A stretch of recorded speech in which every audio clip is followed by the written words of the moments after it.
فیلمی که 17 میلیون ویو خورد یعنی چی؟ سلام. اسم کوچیکت چیه؟ امین. براو.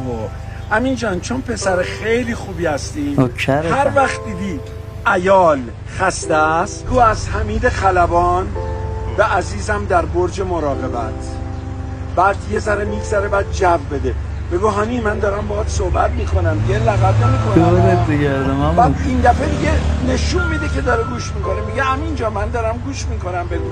بعد بهش بگو دوباره بگو از امین خلبان و عزیزم در برج مراقبت. آیا در قلب شما جایی هست من فرود بیام یا باید دور سرت بگردم؟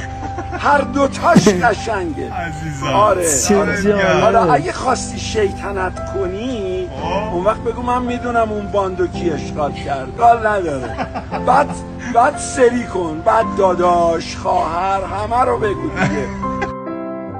از امیرعلی خلبان به تمام شما عزیزانی که تو برج مراقبتید، خیلی دوستتون دارم. فرود بیام یا دورتون بگردم. عاشق همتونم. چقدر قشنگ بود این ویدیو، چقدر حس خوب بود. دورت بگردم من اما که انقدر یعنی درست بزرگ شدی شما، انقدر این ریشا و موهای سفید تو قشنگ داری ابراز میکنی به جوونام. دمت گرم. خیلی قشنگ بود، خیلی قشنگ بود.